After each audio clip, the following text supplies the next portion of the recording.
Hello, everybody. Welcome, Low Ego Action Heroes. It's Debbie Levitt from Delta CX, and it's time for our podcast. Today is Monday, October 12th, 2020. I've got my recording studio microphone hooked up here. I hope it sounds okay. I hope you'll let me know if you're joining live. And of course, if you're joining live, you know I am taking questions in a zillion places. I take questions in the LinkedIn chat, in the YouTube chat, and Delta CX hashtag on Twitter. So those are the best way to ask questions and add your comments as I go. Today I'm going to be doing some slides and a little bit of performance art for you on the topic of the value of UX education and certificates. And this came from a live event I did about 2 weeks ago when I'm recording this live, for CPHUX, and they had a guy I didn't know who has his own, he's with a company who does UX training and certificates, and he wanted to plug a certificate, and then he wanted to debate someone. Hi, Elijah. He wanted to debate someone on his certificate specifically and certificates in general, and I raised my hand for that one. So I put together a PowerPoint, which I'm going to share with you today. And of course, I'm happy to take questions. And let's see, let's just check that I've got everything set up. And I will then switch over to my slides. Woohoo, slides. All right, looks like it's working. Okay, so what is the value of a certificate by me, Debbie Levitt? And of course, when I do presentations, I normally show this, but of course, it's not totally relevant here. Let me just make sure I can see the chat room as I'm going in case anybody pops up some questions. So let's just jump right in. I've heard on LinkedIn that I hate all education. I've read that I hate people who get education, and I'm against people who want to improve their skills. The posts and comments I've read about myself are deeply unfortunate and unfair, since not only have I never said those things, but I don't think those things.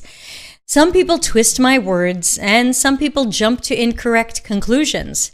This is the logical fallacy known as begging the question, when an argument assumes the truth of the conclusion rather than finding the evidence to support that conclusion.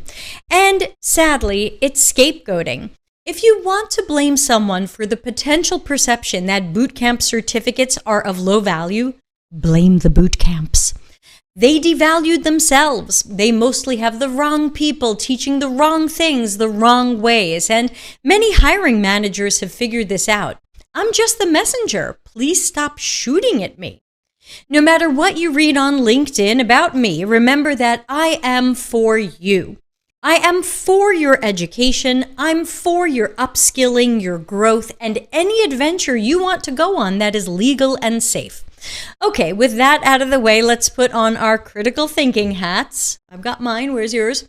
And talk about certificates. The value of any certificate or education can be determined in one or both of two ways. One is the value of the education to you.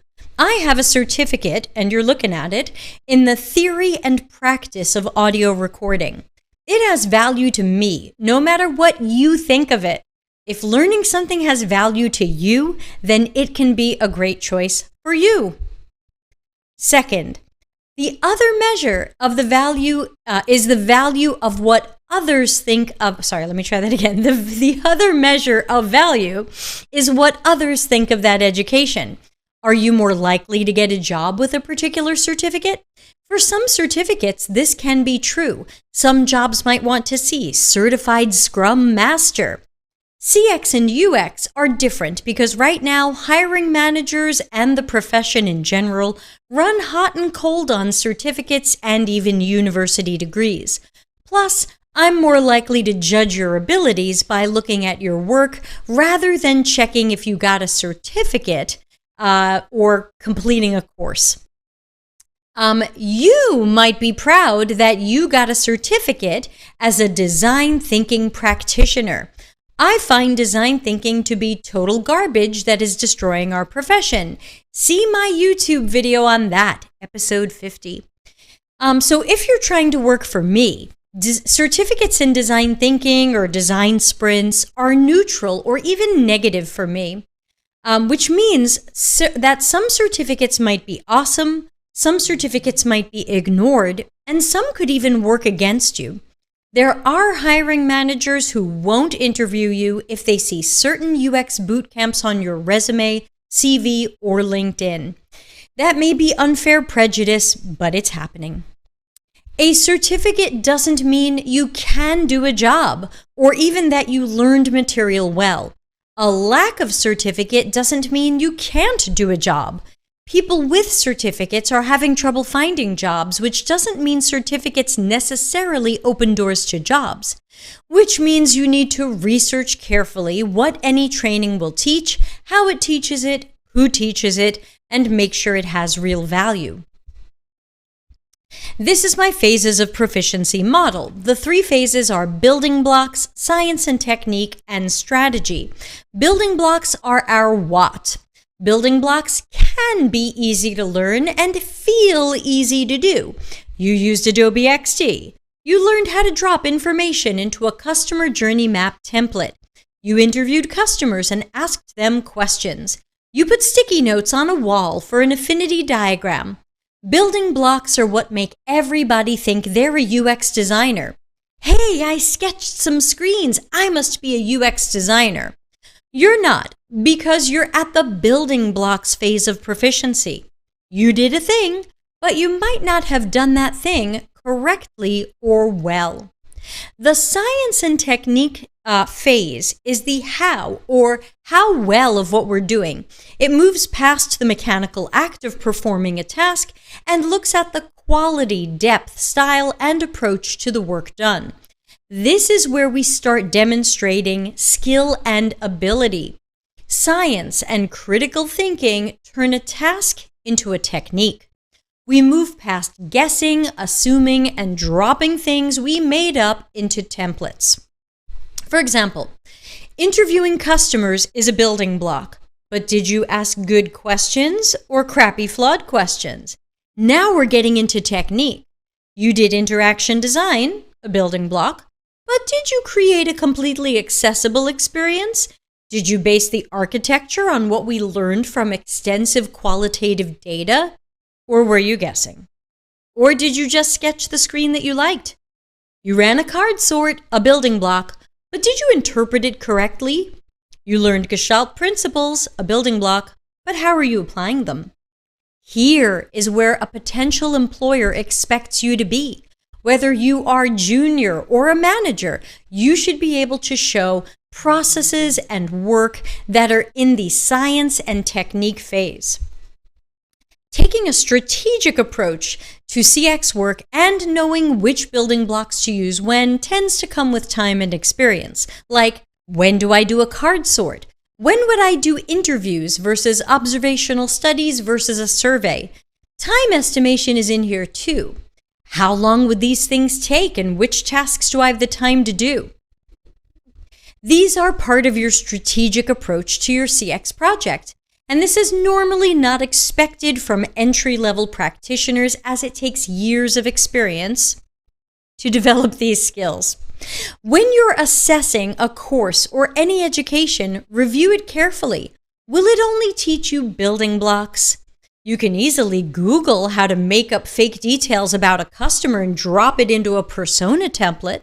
Will this course or program teach you science, technique, or strategy?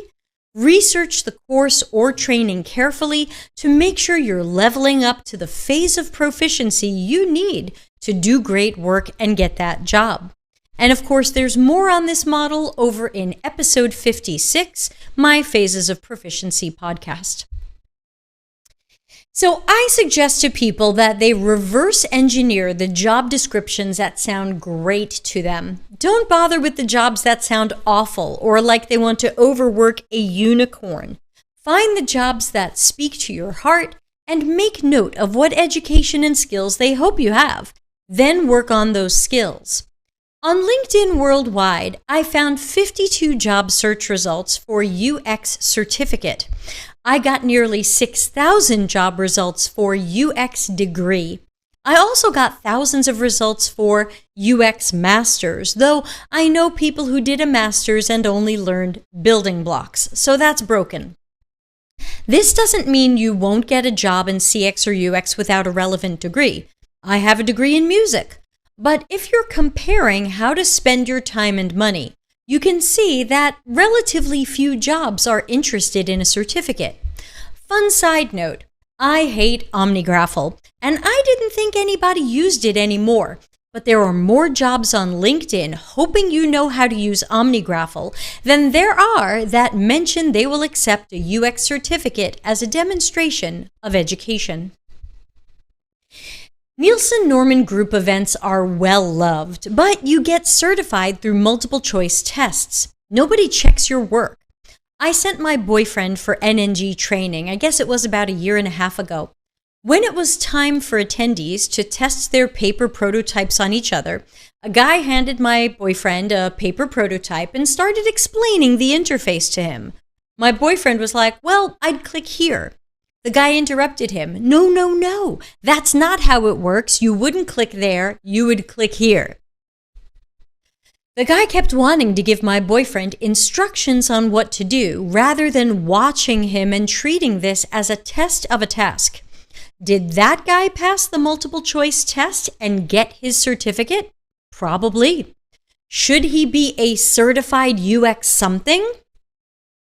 I've known some people who were unfortunately really bad at UX, but got their NNG certification.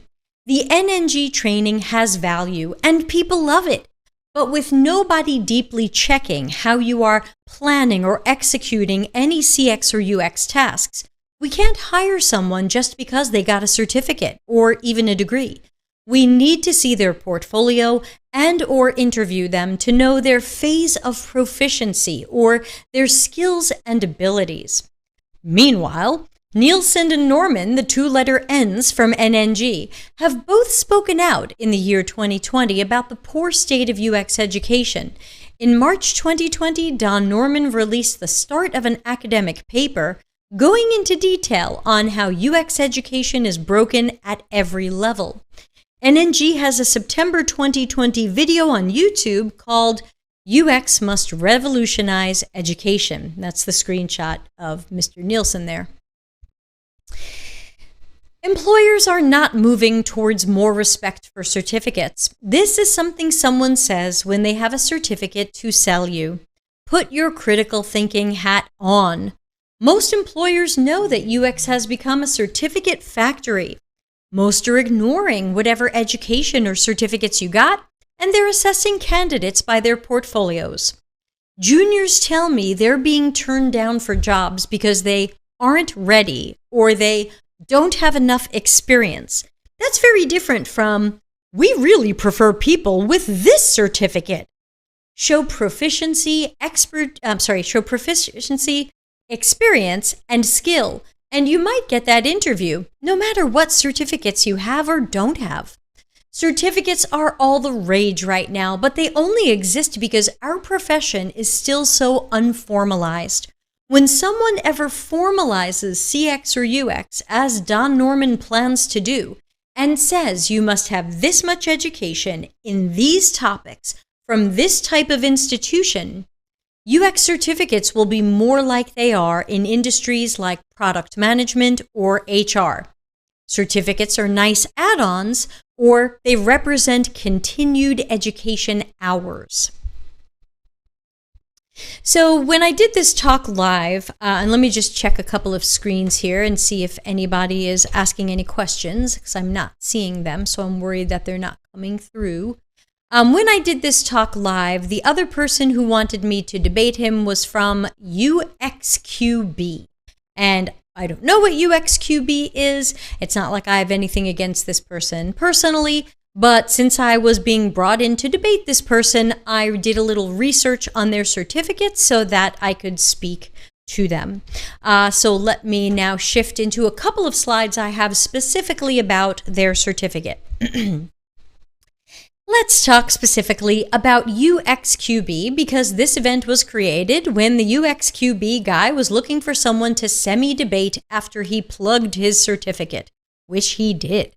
And his name was Rolf, and I don't know Rolf, and I haven't taken any of his training. I know 0 people with his certificate, but from what I've read on his website, sorry, I just want to check how I'm doing here. Okay, it looks good. From what I read on the UXQB website, I would have to say that I would recommend against the UXQB training and certificates. And to keep this presentation shorter, I looked at their foundation level certificate. Their certificate is called the UXQB Certified Professional for Usability and User Experience Foundation Level CPUXF. It says, quote, "It proves that the certificate holder is familiar with basic terms and concepts of usability and user experience and able to apply basic concepts in some areas of competence." And those areas, very quickly, since they're on the screen, say human-centered design, definitions, concepts, and guidelines, understanding and specifying the context of use, specifying user requirements, producing design solutions, usability tests, and usability inspections and user surveys. So they claim that you're going to be familiar with these terms and able to apply these concepts. So my questions are, how do we determine what someone knows? And how do we determine that they can apply this knowledge or correctly use these concepts at the science and technique phase of proficiency? We should test how you specify user requirements by seeing how you write user requirements. We should test how you produce design solutions by seeing how you produce design solutions, not by answering a multiple choice question test about design solutions. Same for testing and usability analysis. Your portfolio will tell me way more about how you can do those rather than a multiple choice test. For UXQB, you need to get at least 28 multiple choice questions correct out of 40. Multiple choice questions can be good to measure your knowledge of concepts, formulae, rules, and standards, but multiple choice questions can't measure your skill or proficiency, so they're not right for assessing or measuring CX or UX abilities. Our profession is about deductive reasoning, critical thinking, and finding and solving problems. That can't be correctly measured with multiple choice questions. Additionally, UXQB appears to teach Lean UX, the most hated pseudo approach to UX that exists. This is an approach that nearly nobody uses because it's so awfully flawed. It's neither lean nor UX. And I've got an episode just on that. Go find that in the live stream podcasts archive. Lean UX centers, sadly, around guessing, around design by committee, and around understanding a problem based on what we hear from stakeholders. 3 awful things we should never do. Some flavors of Agile adopted Lean UX without knowing that it's something that UX practitioners generally don't do. I found Medium articles from fans of Lean UX that tried to use it on projects and found it didn't work. It doesn't work, and we need to burn it to the ground. Lean UX has many more problems and drawbacks, but this is the short version. I've gotten over an hour on this on my podcast called Lean UX is Neither Lean Nor UX. And if I wanted to prove that I could do Lean UX in an Agile environment, there are more respected certificates than UXQB from SAFE or Scrum.org. You know, those badges that fill up your LinkedIn feed every day because they're considered popular, desirable, and meaningful. And if I wanted to certify people doing Lean UX in an Agile environment, I would not claim to make someone certified in usability and UX. And this turns from bad to dangerous for our profession if we're certifying non-UX roles as certified UX professionals. We've already seen that people who get certificates in design thinking or design sprints are sure that they can design products and might not really need us. They are certified to do what they think is a UX process. Neither me, nor UXQB, nor anybody should create a certificate or certification that is easy to get and calls you certified in UX or a certified UX professional. If every developer at our job got a certified UX professional certificate, those devs might feel really confident that UX pros aren't needed at this company. Then what have we done? All the evangelism in the world won't save us. So quickly there, when I gave this live a couple of weeks ago, we had someone from the audience say that they had this happen to them, that at the job where they were working, the developers started pushing and questioning and fighting with UX people because the developers had gone and taken a 2-day course and were now certified in UX. So they were sure that they knew better than the UX workers and were using that to overpower them. So this is part of my concern about these certificates. We're getting a question from the chat, so let's talk about the questions and then I'll continue with the slides. Elijah says, what do you think about AJ and Smart and the future with Chris? They seem to have a way to use Lean UX or Sprint fairly well. I haven't seen that.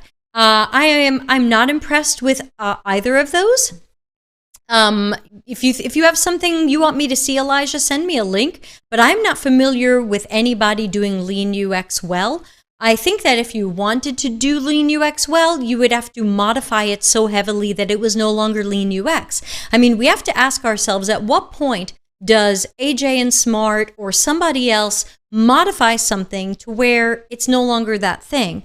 Like, I've had people say to me, oh yeah, I'm doing design thinking. And I say, well, describe what you're doing. And then they tell me and I go, that's not design thinking. And they go, oh, well, I'm calling it design. Well, why are you calling it design thinking? You're doing something different. So I would have to say, so to me, there is no good design sprint. And actually, go see my episode on design sprints are devolving and evil. I think you'll be really interested to see where design sprints have gone, especially with version 2 and version 3. And I think version 3 might even be from AJ and Smart. It's still bad, but it's interesting where they've gone with it. Frederick says, I'm late. I apologize if you covered this. Are there UX certificates you recommend or find useful? Generally, no. But let's keep going. And Elijah, if you have a link to something, I'll take a look.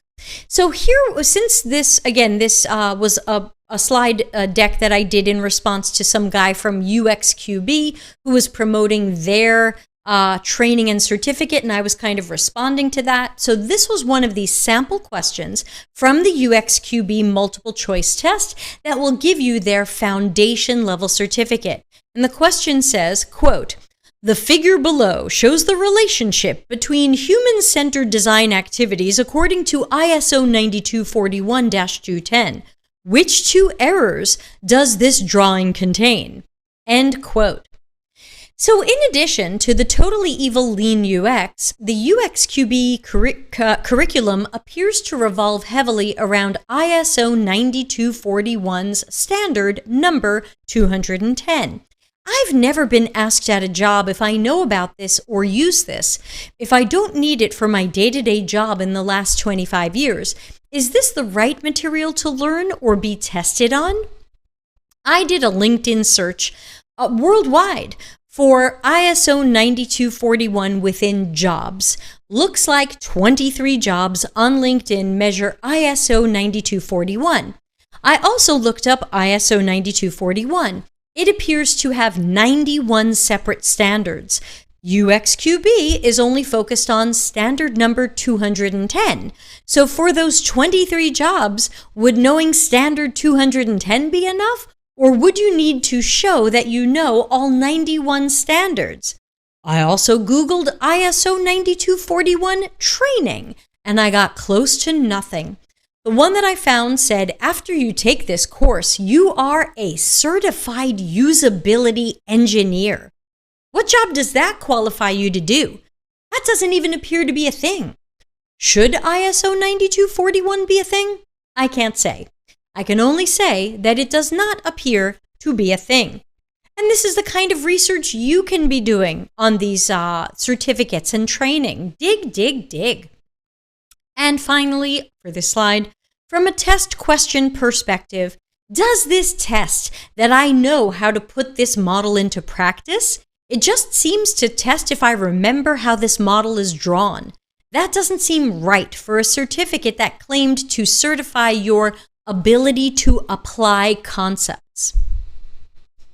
So let's be careful with what we name certificates and how we describe them. UXQB offers Certified Professional for Usability and User Experience. But let's compare that to one of the certificates that I give out. I have a program called Dev and UX, as in development. I do this as a private corporate training, and I've got short versions that I do at non-UX conferences, like when I speak at engineering, agile, and lean conferences. My program teaches non-CX and non-UX roles, things like, what is UX? What are at the foundations? Can anybody do this work? Why is it specialized? What phases and tasks are part of the user-centered design process? How can UX be agile and lean, truly lean, not lean UX? And how can non-CX and UX roles best collaborate with us? And I wanted to make sure that the certificate did not sound like people were certified in UX. So I call it a Certificate in UX Process Integration. I don't want my certificate to give anybody the impression that someone who has it is good at doing UX strategy, technique, or building blocks. I too give a multiple choice test, so I really wanted to make sure I didn't sound like I'm saying you're qualified to assess usability, complete UX tasks, take work off my plate, etc.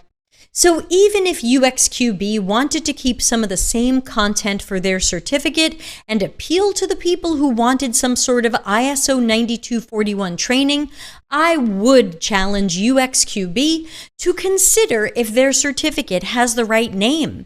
Are you really a certified professional for usability and user experience after their training and multiple choice exam? By calling you a certified professional, it sounds like they've checked and certified your ability to do work well, but they haven't. Therefore, in my dreamy dream world, UXQB would be joining voices like mine in speaking out against lean UX and other fake methods that work against the heart, soul, and core of human-centered design. In my dream world, Ralph from UXQB, wouldn't train and test you on lean UX or call anybody a certified UX professional. And of course, I offer a Train the Trainer program, so perhaps UXQB would like to start offering my programs. Great potential partnership. Ultimately, if you feel any education is worth your time and money, do it. If you have decided it has value, do it. If you have researched jobs and job descriptions and you know a certificate is something that's valuable to that job, it can be worth it. Outside of that, I tend to be against certifications and certificates.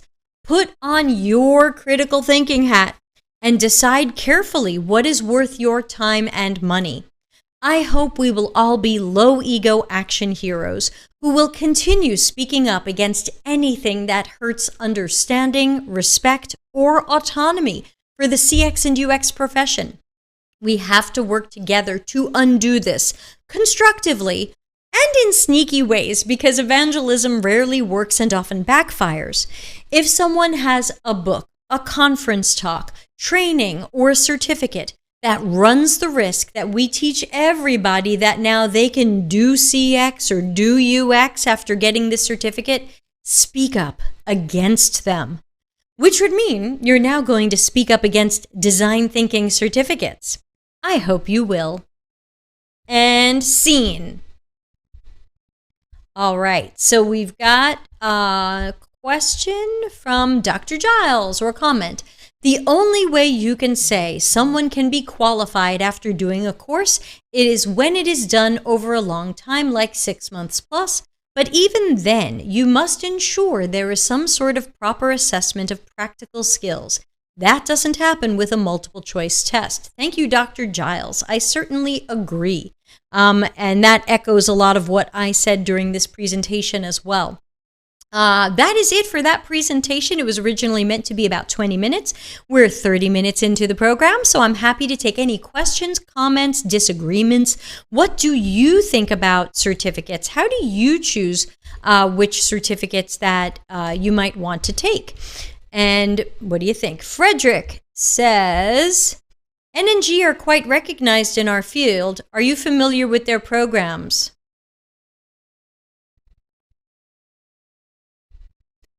Frederick, you're late. I had an entire slide on that. Frederick, we love you, but you're late. So, Frederick, rewind. I covered that one. In short, since Frederick's late, I hear, because I haven't taken them, that people love NNG training. It is wildly expensive, so it is sometimes considered exclusive. It is sometimes considered elitist, but that's someone else's judgment. I hear nothing but great things about their programs, but I don't believe that anybody is getting a job just because someone saw, oh my gosh, you got an NNG certificate? Oh my gosh, you must know exactly what you're doing. Just come on in. I'm not sure anybody got an interview because of it. You know, my boyfriend, who I always say lovely things about, he is incredibly talented, and I know he's going to be tremendous in CX on his own, even if he didn't know me. But, and I sent him to NNG, and he's got his NNG certificate, but he's still starting out. And I don't think that certificate is going to land him a job. He's going to need to learn more, and he's going to build, he needs to build a portfolio to show what he's capable of. I have known people who are bad at UX and got the NNG certificate. So it's the curse of sometimes what a multiple choice test brings you. Any other questions or comments? Elijah, did you find anything you wanted to add? But again, in general, I am against lean UX. I am against design sprints. To me, there is never a good reason to do any of them. And again, I hope you really will go see the my old podcast on design sprints, because I had a fun time burning them to the ground. And I think I used some of the AJ and Smart references without naming them to actually burn design sprints to the ground. So there you go. Design sprints, you are on your way out. Any other comments or questions? Let's see if we've got anything from LinkedIn, and if my screen isn't showing LinkedIn today. We have many nice faces here today giving me reactions. Let's see. Maureen, hello. Who else is here? Satish. Ashita is here. How have you been? And then who is this person? Sorry. Oh, we got lots of nice comments from people today, or at least thumbs up from people. Thank you very much. Oh, Jenny. I'm trying to see everybody. Anyway, I'm happy to take more questions or disagreements or anything like that. Oh, good. We've got April and Elijah asking questions. So April says, what are ways for people to get some valuable UX skills outside of a certificate program? Oh, April, I know that you are in my circles, so you've probably seen that there aren't a lot of good options right now. Some people are doing Interaction Design Foundation courses, but I run hot and cold on them. There's things I like in there, and there's things I am against in there. In general, I'm telling people best to get a mentor or coach. Once you have somebody who is really invested in you and your growth and your path, they can take a look and see where are you strong and where are you weak. And then they can say, aha, you are strong here or you are weak here. Because you're weak here, let's get you working on this or practicing this, or you should read this book, or you should take this course.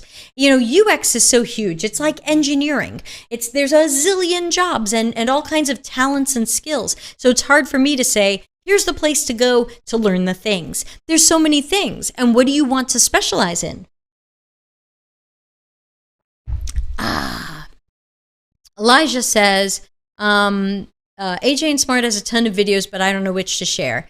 I mean, I would say maybe start with my video on it, because that should really burn design sprints down to the ground. And you might have follow-up questions and you might not. But Elijah, you and I are buddies, and you can always contact me through our Slack channel.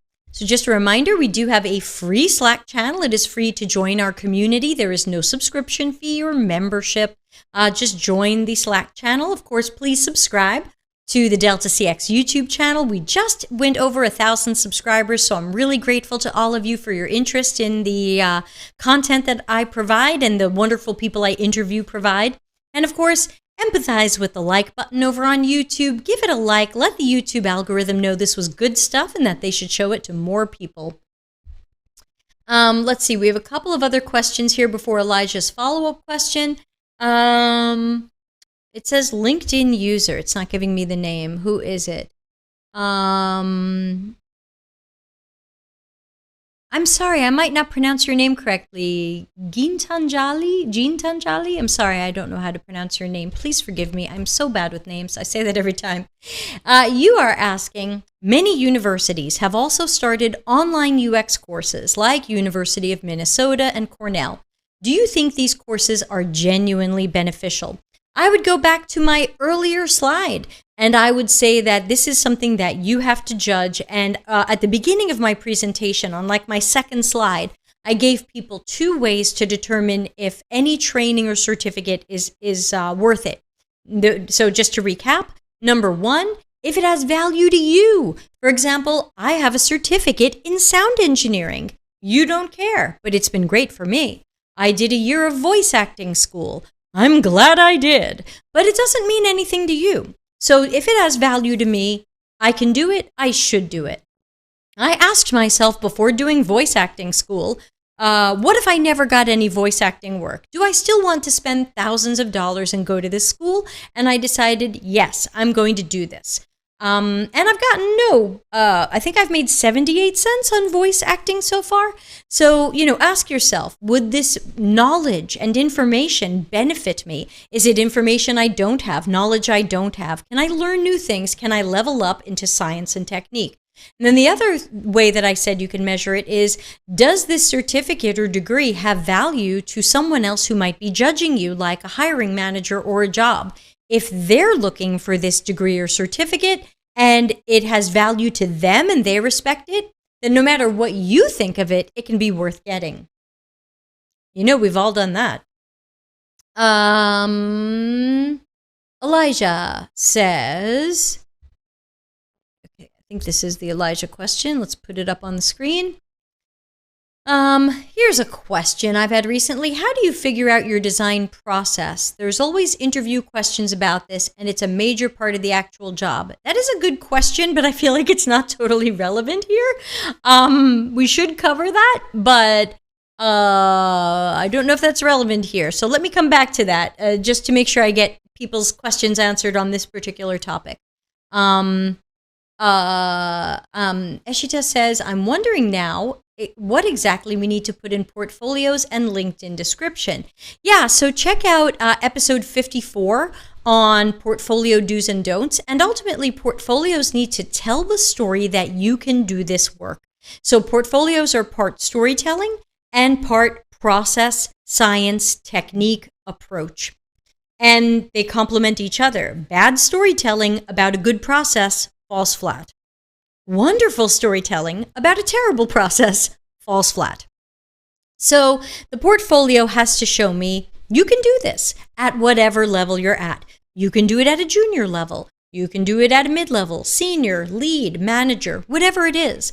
That's what has to go into the portfolio. See episode 54. See episode, what was the second one with Joel Barr where we debunked portfolio myths? 70, this is from memory, 72, 73, something in there.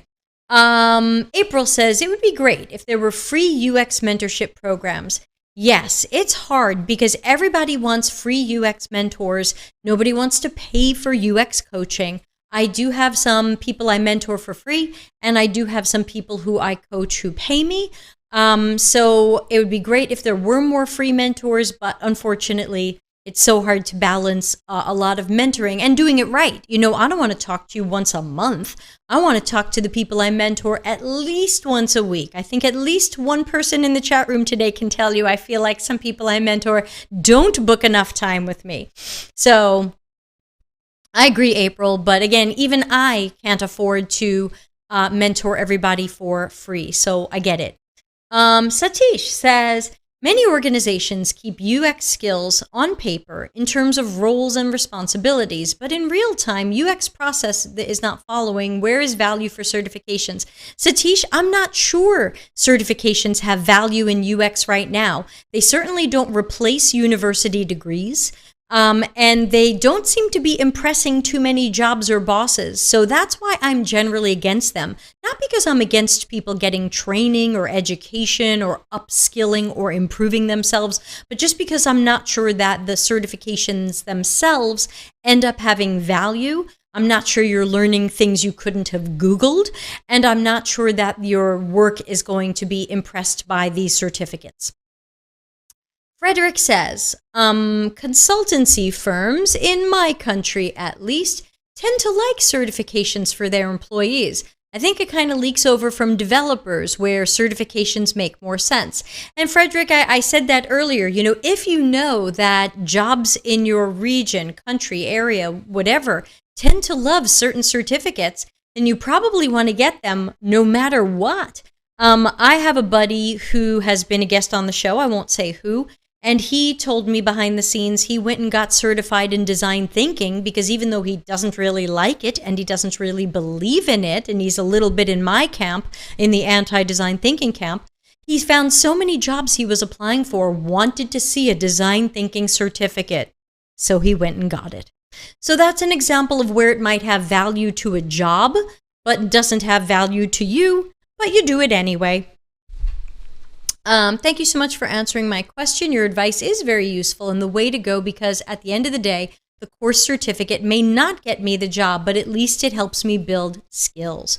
Yes, exactly. That's why I love that I went to sound engineering school. I use it all the time. Like, I can hook up a professional microphone and I don't need someone to help me. I can EQ this mic. I can run a compressor and a gate on it and know what I'm doing. I'm glad I went to sound engineering school. That certificate was hard to get. I had to go for 2 summers and I had to, you couldn't get the certificate without doing a bunch of stuff. It wasn't, you had to take a multiple choice question about physics. And then we had to, this is back when recording studios had tape reels. That's how old I am, kids. So we had to cut tape to edit it. We had to do a physical edit, razor blade, tape together. And you couldn't get your certificate if you didn't do these things right. You had to calibrate machines. You had to, so I mean, like that should be respected. I had to do real stuff. I didn't just do a multiple choice test on that one, but you can't tell. That's the thing. It says certificate. You go, Deb, she answered a multiple choice. No way. I had to do crazy stuff to get that. Eshita, did you say episode 55? I think I said episode 54 is portfolio do's and don'ts. But if you just go back through I have a playlist in YouTube. So go to deltacx.tv to get to the YouTube channel. Then look at a playlist, go to playlists, go to live streamed podcasts, and just start going backwards through those and look for anything talking about portfolios.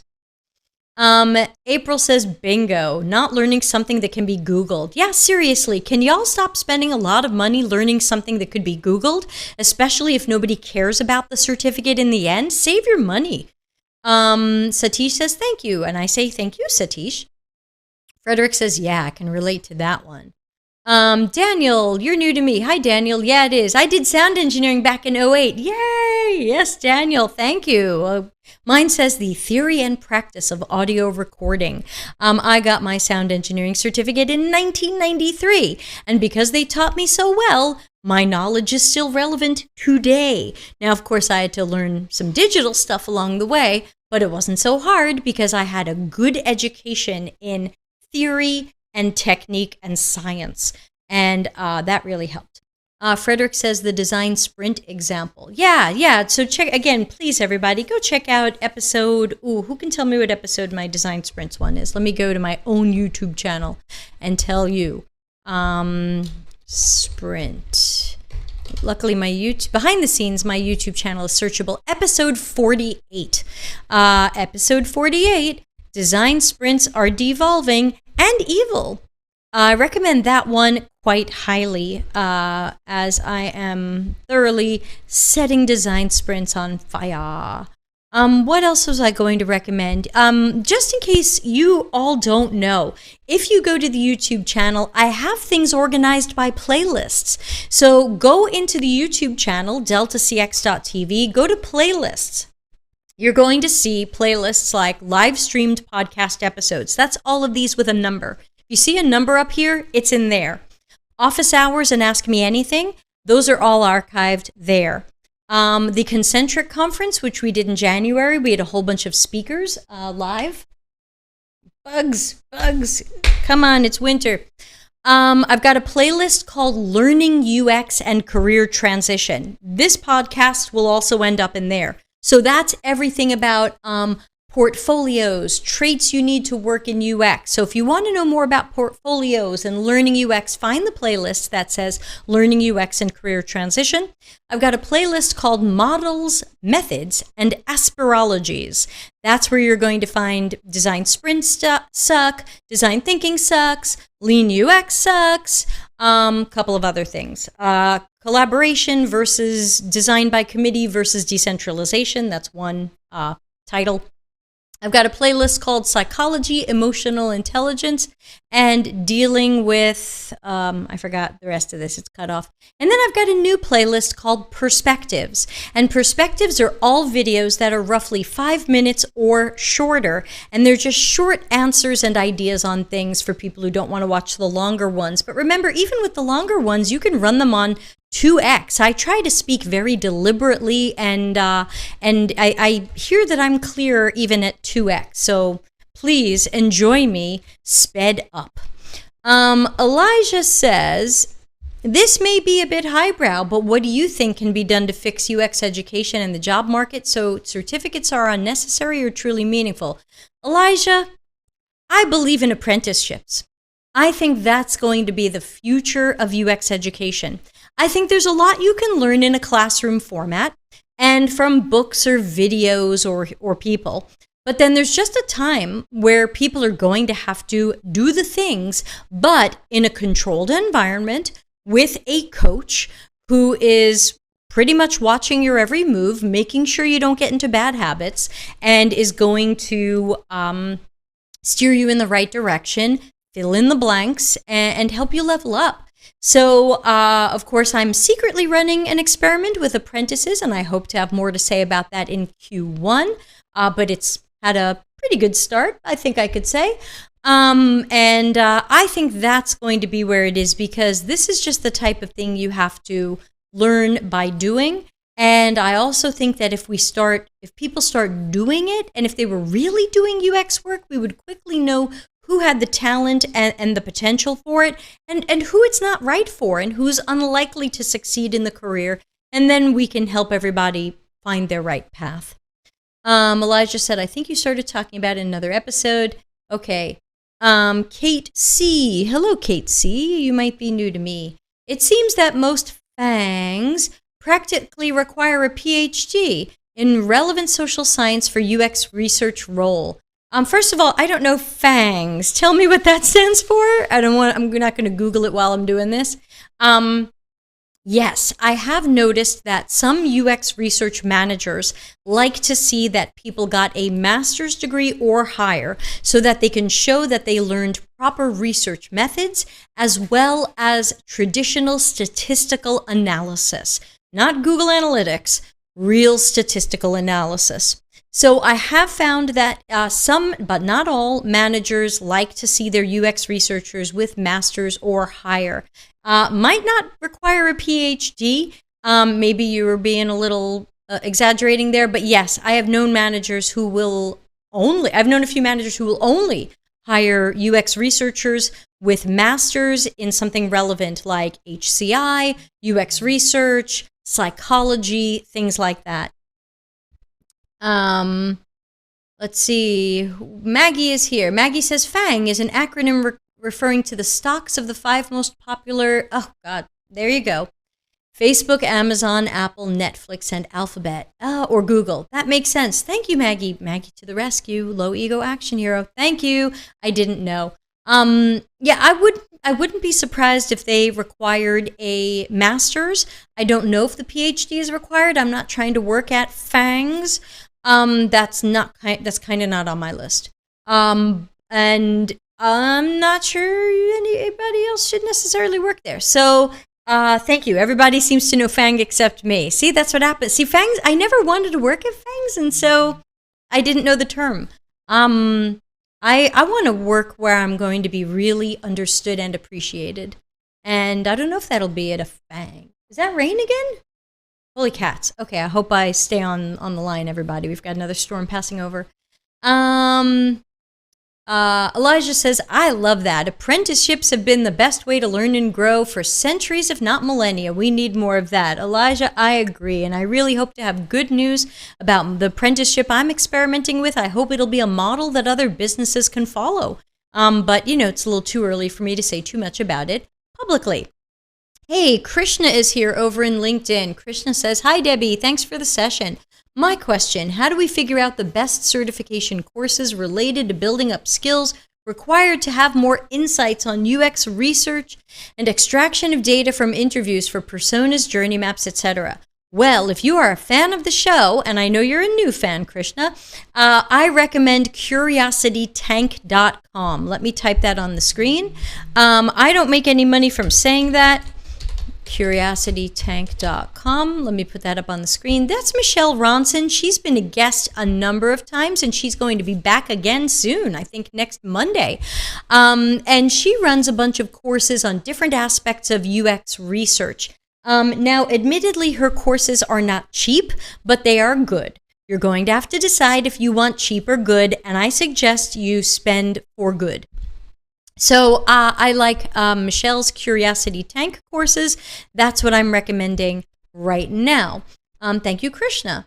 Kate C. is back and says, oh no, same thing. Fangs require a PhD. I don't know. Oh, looks like I'm getting some repeated things in the chat. I don't know why. Hey, we've got a few more minutes together, so while you ask your final questions, let me just open up my calendar on my phone and tell you some of the episodes that are coming up, because I've got the calendar packed for the next few weeks, especially since I think people would like some distractions from coronavirus and the US election. Or so you've told me. Tomorrow is Tuesday. My favorite day of the week because I get to do office hours Ask Me Anything. We already have 2 questions and they are huge. So, wow, get ready. Wednesday, I've been waiting for this one. Wednesday is going to be What is Machine Learning and Artificial Intelligence with David Knickerbocker. He's worth following on LinkedIn. Look him up. ML and AI on Wednesday. Tune in and come ask your questions. Let's see. Monday the 19th, proper UX research terminology with Michelle Ronson from Curiosity Tank. Join in then. Tuesday, October 20th, office hours Ask Me Anything. Wednesday the 21st, Joel Barr is back, and he's going to talk about combating common reasons that companies use to skimp on UX research. Boo, we got to fight that. October 22, we will also be having returning guests and totally beloved guests, Darren Hood and Dr. Nick Fine. We're going to talk about how juniors can stand out. I know that juniors feel like they are lost in an ocean of juniorness. How can they stand out? We think some people are getting it right and some people are getting it wrong. So we're going to give you our advice for how juniors can stand out. Mark your calendars, October 22. Remember, all of these are at 6:30 p.m. Italy time. That's where I am. Adjust for where you are. Monday, the 26th, I'm going to do a podcast on why I like Axure for prototyping and why realistic prototyping is really important for our projects. Where I'm not a fan of InVision and some of these other things where the prototyping is not realistic. So we'll talk about Axure on Monday, the 26th. And remember, I'm also doing an Axure course in December that you can sign up for. It will be a 2-day live workshop, and you'll also get my Axure version 8 videos. Even though they're slightly outdated, they're still mostly relevant. I'll say 95% relevant. And you'll get the video package and the 2-day live course with me for only $60, 60. I normally charge $900. So this is heavily discounted in the hopes that 2020 isn't so terrible. But it is. Let's press that. Tuesday the 27th, office hours Ask Me Anything, and Wednesday the 28th, I'm thinking about having that be Ask Deb's Boyfriend Anything, kind of a comedy hour, just to all breathe a little bit and be silly right before the U.S. election, and knowing many of us might be locked down again. What do you guys think? I'm sorry, I'm not supposed to say guys. What do all y'all think about a comedy session of Ask Deb's Boyfriend Anything? I'm going to say almost anything. Yeah, what does the boyfriend think? He says don't ask him about the election. Okay, good. You're allowed to refuse to answer questions. They can ask you anything and you can say no. We're not going to talk about the election. So that I'm thinking about that for October 28. I think it'll be silly and fun, and I'll put it up as a comedy session and not as anything else. Any last questions, especially about certificates and education? Because if not, I'll try to go back to Elijah's earlier question that I had pressed pause on, which was about design process. Let me see if I can find it. That was this one. Let's put that one up and talk about it a little bit until anybody asks any other questions. We've got a few more minutes. So Elijah had asked, how do you figure out your design process? There's always interview questions about this, and it's a major part of the actual job. And he continued and he said, but I don't want to be another building block thinker. So what would you say to all of us newbies about this mythical, mysterious design process? Now, first of all, design process is not mythical or mysterious. Every time I'm asked this question in a job interview, I give the same answer. I say, my process is user-centered design. Now, if your process is something else, if it's design thinking, if it's double diamond, if it's whatever it is, you just have to be prepared to speak to that. So typically I will say, my process is user-centered design, and I try to do as many of the phases as the project will allow me to do given the time and budget. But of course, I have to be strategic, and I have to decide which aspects of the user-centered design process I'm doing and which I'm not doing. And then usually I will start talking about the user-centered design process, or sometimes I'll ask, like, would you like me to talk more about my process? And they might say, no, that's enough. Or they might say, yeah, tell me more. And I'll say, well, okay, the user-centered design process starts with, and I just walk through it because I have lots of infographics about the user-centered design process that I use in my talks. And so I just kind of have that graphic in my head, and I think about how it talks about, requirements and user stories. This is from memory, of course. Requirements and user stories, user research and competitive analysis, market research, content analysis, content strategy, which I normally don't do, but that's when it should come in order, information architecture, which I love and do, interaction design, which I love and do, prototyping, testing, usability testing, cycling back, improving things based on testing. And I usually don't do visual design, but if there's a design system, UI kit, component library, of course I can work that in. And then eventually we're wrapping up that little agile piece and passing it over with documentation to developers. And I can sometimes go into more depth on research. I might not gloss over it. I might say, this is for competitive research, doing an audit on the existing system, user, customer, market, research about the market, And I prefer to do remote observational studies with interviews. But basically, I find that they just want to know that you have a process and that you understand how it works. So whatever your process is, you're going to have to explain it and how it works. So if you like double diamond, you need to be able to say, this is double diamond and this is how I do it, and the importance of these steps. If it's design thinking, I'm throwing you out and ending the interview. But if it's design thinking, then you have to say what you're doing and why and how. So that would be, to me, that's the best answer for the typical interview question of what is your process? Because basically, what is your process? If you don't know, then that is a great moment of self-awareness of, oh, I've got more to learn. I don't even have a process. I don't even know what my process is. And so I think it's time to pick a process. I, of course, recommend user-centered design, human-centered design. I tend to not recommend double diamond and design thinking and some of the variations of things that I've seen, because I think they're all variations or derivatives of user-centered design and human-centered design. So why not do the OG, why not do the original stuff? But I think ultimately they just want you to be able to speak to that. And I will say the wrong way to answer that question. I've asked people that question in interviews. I've said, what's your process? And they've said, I open up Adobe Illustrator and I start designing. That's not a process. That's a tool. Denise says, Michelle is the best. She is great. She'll be back on Monday.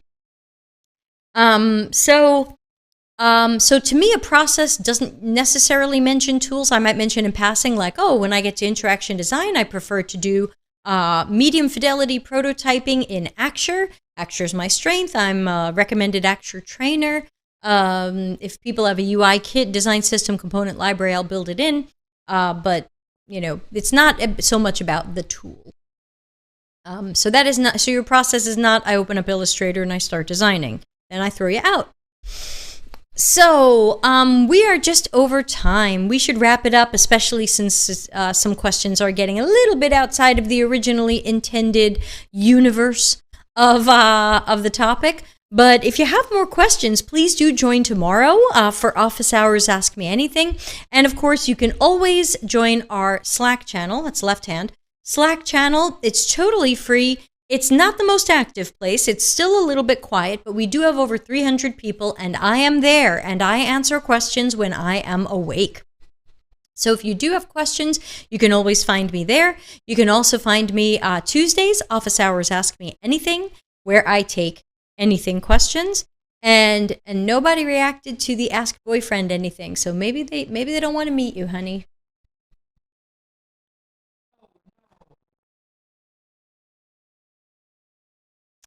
He's pretending to be heartbroken. It's very sad. All right, so we'll wrap up. Thanks to everybody. I hope that this has helped you think about certificates and education from maybe a different angle than you've been hearing, because it's not that all certificates are bad or all education is bad, and it's certainly not that all education is great or that all certificates are great. You're gonna have to do more research and digging to assess what's right for you. That's a short version. And on that note, I will play us out of here. I hope everybody has a great day or evening, and I will see everybody tomorrow. Thanks for watching. Delta CX is available for consulting and projects related to CX and UX strategy, leadership, training, problem finding, problem solving, and innovation. Learn more at deltacx.com.